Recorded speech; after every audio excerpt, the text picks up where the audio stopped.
All right, boys, we're here. We have made it. It is Fantasy Football Eve. Tomorrow kicks off the 2024 gpdl fantasy football season. Now, I don't know if you guys deserve this. I don't know if you'll even appreciate it. But what I'm going to do for you right now is just an inaugural multi-segment gpdl preview and breakdown. All right, we're going to start with a breakdown of rosters. All right, we're going to start over here in the NFC East. In the NFC East, we have GOAT. GOAT's team features two young rookie quarterbacks with a lot of upside, but a lot to prove. They haven't done shit in the NFL yet. He has the best player in fantasy football in Christian McCaffrey. He has Puka Nacua, who was a breakout star last year. Malik Neighbors. Quarterback's a question, but the talent's there. Deontay Johnson. Will he be reborn in Carolina as the number one option?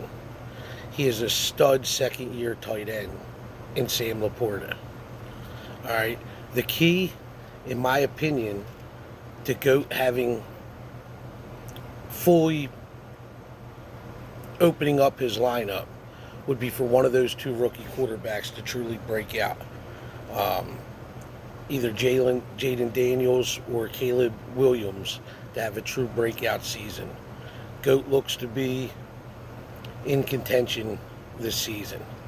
All right, we're going to move down to Moo Midway.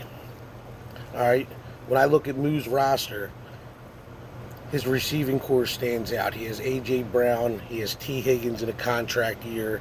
He has D.K. Metcalf with a new coaching staff over there, and he has always reliable Amari Cooper.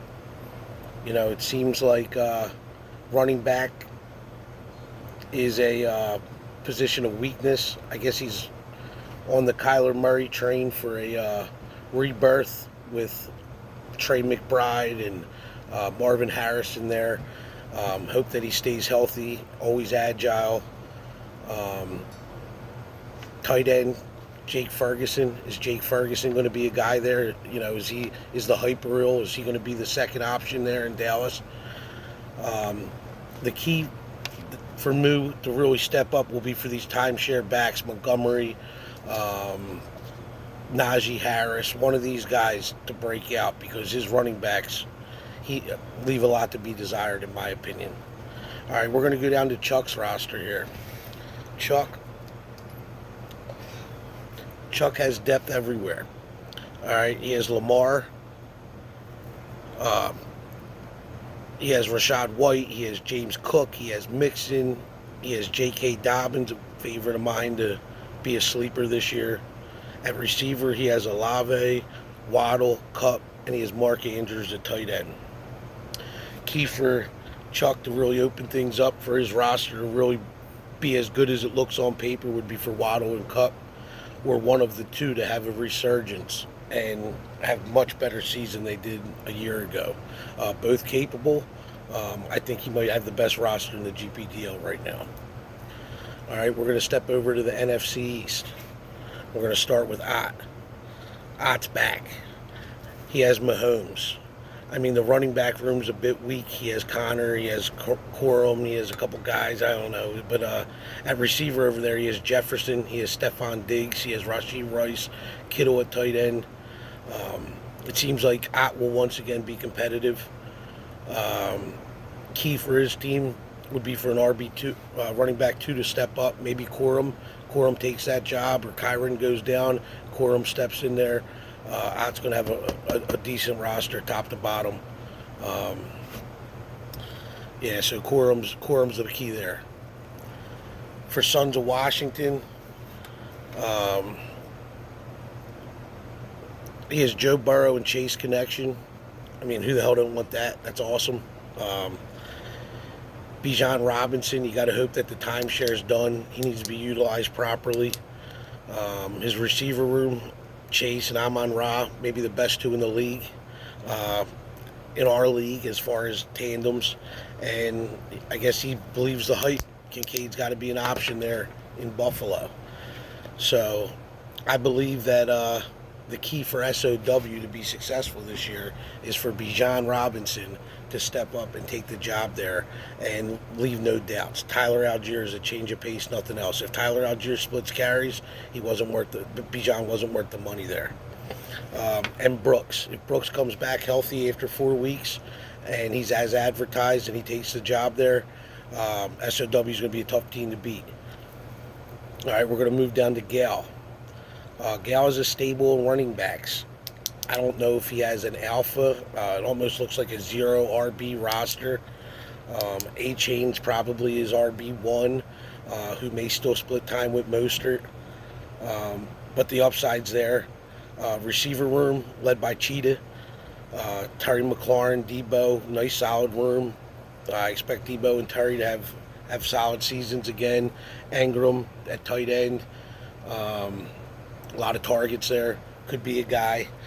I think the key to Gale's roster is really A-Chain. A-Chain's got to break out, or Mostert. One of them two guys on his roster has got to be the guy. They can't both be the guy. They can't be banged up. Yeah, they have to stay healthy. He needs one of them to be the guy.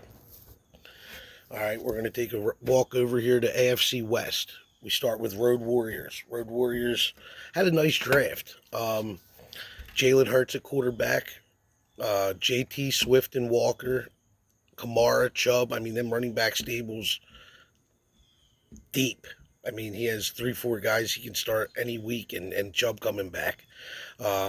Wide receiver room, Slim and Ridley. So, I guess he's hoping that Slim does what he did the end of the year and kind of gets more involved target-wise. He needs Calvin Ridley maybe to do something.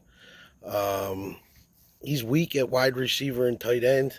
I think a key to the team here is for Ridley to be a guy. I don't know. He needs a receiver other than Slim to step up. Maybe he looks to move one of them running backs for some receiver depth or tight end depth, or maybe a receiver and a tight end for one of those backs. We're going to move down to Walt. Walt has Dak, underappreciated, going to throw for a lot of yards. Kyron Williams, ETN, White, Tajay Spear, decent receiver, running back room there. Kyron, if he's what he was last year, he got a steal, maybe the best keeper in the league. ETN's always going to be in that RB1 category. He has CD Lamb, Trey McBride. The key to Walt's team having a lot of success would be for Pickens to take that next step and be a true wide receiver one in Pittsburgh. I think that would really round out his roster well. We're going to head down to Pat's team. All right, Pat has good depth. Pat has C.J. Stroud. Can he repeat what he did in his rookie year and his second year? I guess we're going to find out. He has a couple old backs, Henry and Jacobs, both in new places. Maybe some new juice. Them guys can score a lot of touchdowns, maybe a lot of yards. We'll see what happens. Love his receivers, Nico, Wilson, London. He has some young studs behind them guys. He has Brian Thomas Jr., he has Ladd McConkey. His tight end Bowers hasn't taken a snap and banged up through preseason. I don't know if he thinks that's going to be the next Sam Laporte. I guess we're going to see. The key to Pat's team really opening things up will be for them old backs to have some juice left. Them old backs come in and Henry scores 10, 15 touchdowns. Jacobs gets 10, 12 touchdowns. They can carry the load there. He's going to have a nice roster. We're going to take a walk over here to the AFC East. We're going to start with ZZ. ZZ's on the Love train. Love has a lot of options in Green Bay. Could be a stud. Could be a top 5 guy if he picks up where he left off last year. Running backs, Brees and Quan, maybe the best 2 running backs, in my opinion, on a team in the league. Receivers, Mike Evans, DJ Moore.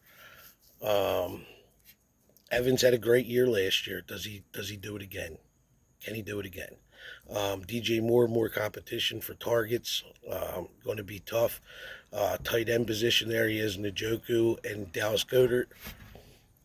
Serviceable, both serviceable. I think the key to ZZ's season is for those 2 backs to stay healthy. Both have injury concerns from, injury concerns from previous years. Both of them guys have had knees and stuff like that. Them two guys stay healthy. He's going to be competitive every week. All right, down to Judd. Judd is a quarterback factory. They are on the block. Every one of them are on the block.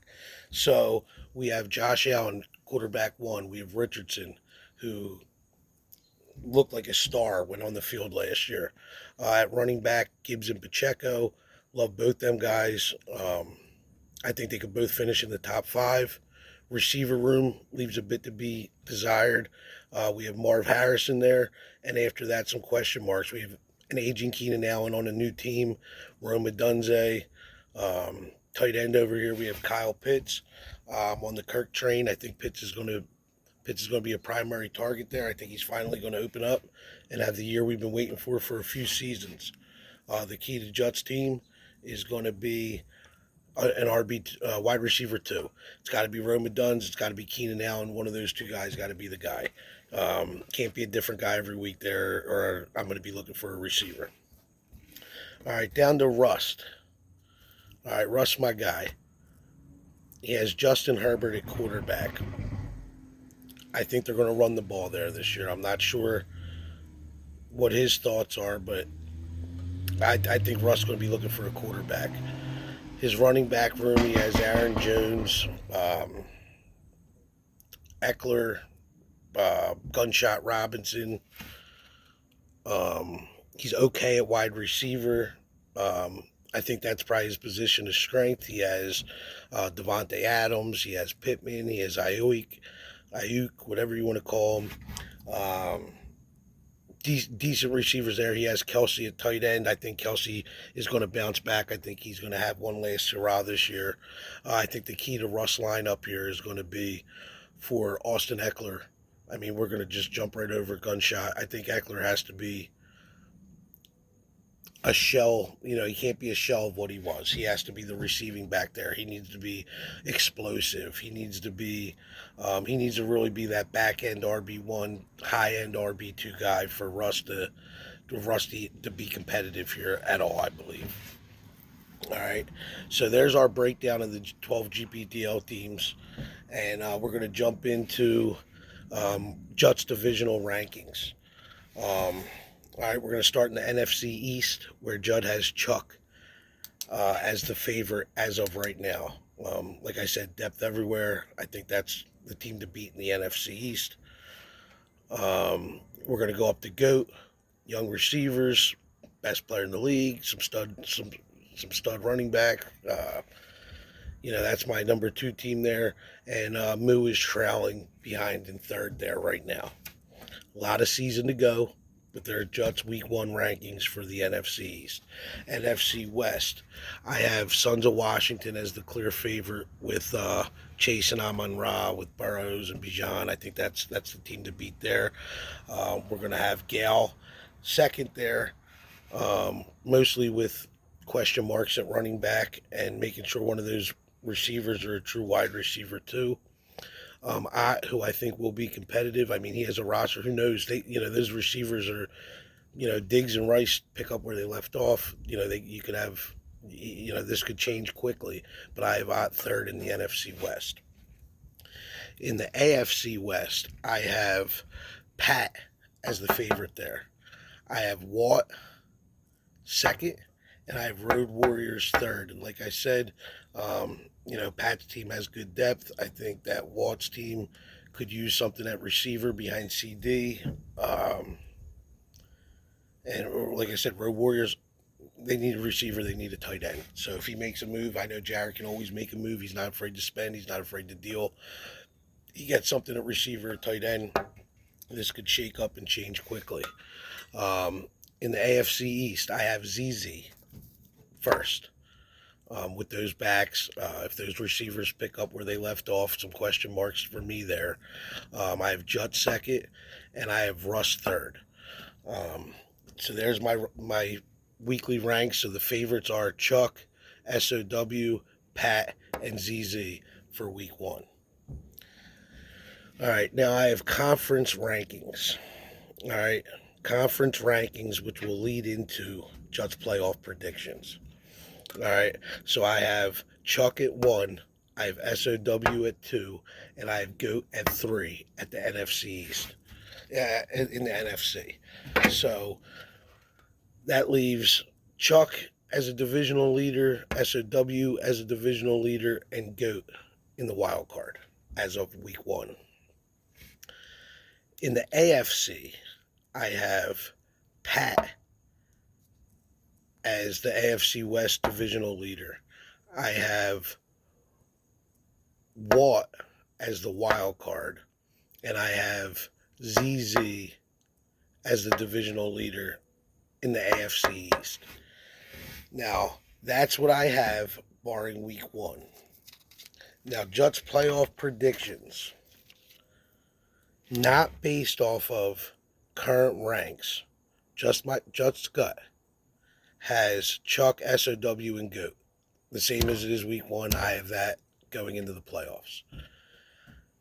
I don't know if it's bias or what it is, but Judd has Watt as the division leader in my gut, Pat in the wild card, and Judd as the divisional leader in the AFC East. So that would leave Watt, Judd, Pat, Chuck, SOW, GOAT.